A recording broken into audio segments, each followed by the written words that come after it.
مسلم بھائی، ایک سوال میرے ذہن میں آ رہا تھا کہ عمران خان صاحب کے کیسز کے حوالے سے آپ دیکھ رہے ہیں کہ اب تقریباً زیادہ تر کیسز میں ان کے حق میں فیصلے آ گئے ہیں، اور اب کیا آگے 2-4 مہینے میں آپ عمران خان صاحب کی رہائی دیکھ رہے ہیں کہ وہ آزاد ہوں گے؟ کہ میں ایز اے سیاسی کارکن ہوں، اور سیاسی کارکن ہونے کے ناطے مطلب جو کیسز جس طرح بنائے جاتے ہیں، ماضی میں بھی ایسا ہوتا رہا اور پھر خود ہی ختم بھی کر دیے گئے، تو جو ایسے کیسز ہیں جو سیاسی طور پر انہیں ختم ہونا چاہیے، اور یہ سلسلہ بھی اب ختم ہونا چاہیے پاکستان سے کہ جی یہ پسند ہے تو ٹھیک ہے، یہ پسند نہیں ہے تو کتنا بھی اچھا صحیح اسے جو ہے وہ، تو میں سمجھتا ہوں کہ جہاں جہاں بھی کیسز غلط بنائے گئے انہیں ختم کر کے آگے بڑھیں، بات چیت کریں، بات چیت کے لیے بٹھائیں، ساتھ مل کر تمام پارٹیوں کو بٹھائیں اور ایک موقف بنائیں۔ ہونا تو یہ چاہیے کہ تمام پارٹیاں ایز اے قوم جو بھی طے کریں اس کو ایز اٹ از چلنے دیں۔ میرا نظریہ کیا ہے، آپ کا نظریہ کیا ہے، پی ٹی آئی کا کیا ہے، جماعت اسلامی کا کیا ہے، مسلم لیگ کا کیا ہے، پیپلز پارٹی کا کیا ہے، وہ اپنے نظریے پہ کام کرتے رہیں،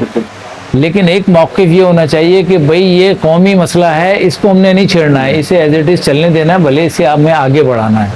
تو یہ سوچ کر جو ہے ہم آگے بڑھیں گے۔ ایز اے سیاسی کارکن میں کہوں گا کہ جہاں جہاں اگر اس کے کیسز میں جو جھوٹے بنائے گئے ہیں تو انہیں ریلیز کیا جائے، انہیں ختم کیا جائے اور بٹھا کر بات چیت کی جائے، بات چیت سے مسئلے کا حل نکلے گا۔ ادروائز جو ہے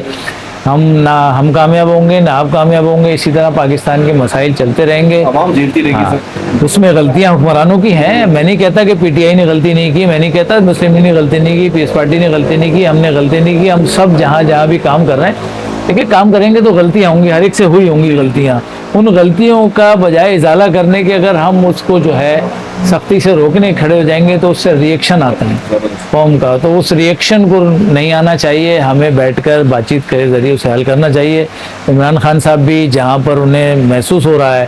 کہ میں کہیں غلط تھا تو اس پر جو ہے وہ بات چیت پہ بیٹھ جانا چاہیے۔ اسی طرح سیاست چلے گی اور اسی طرح حکمرانی چلے گی۔ کل ہو سکتا ہے کہ پھر دوبارہ سے عمران خان صاحب آ جائیں، تو اگر یہ ماحول آج چل رہا ہے تو کل پھر یہی ماحول چلے گا، تو کیسے حکمرانی ہوگی؟ تو قوم تو پھر پستی رہے گی۔ تو بیٹھنا چاہیے، بیٹھ کر اس مسئلے کا حل نکالنا چاہیے، جہاں غلطیاں عمران صاحب سے ہوئی ہیں انہیں معذرت کرنی چاہیے، اور جہاں دیگر اور لوگوں سے ہوئی ہے انہیں معذرت کر کے آگے بڑھنا چاہیے۔ یہی ترقی کا راز ہے۔ اگر ہم نے اس کو نہیں چھیڑا تو پھر ہم یہ ضد پر جو ہے وہ ملک کو چلا رہے ہیں، ضد پر چیزیں نہیں چلیں گی، ضد پر چیزیں نہیں چلیں گی۔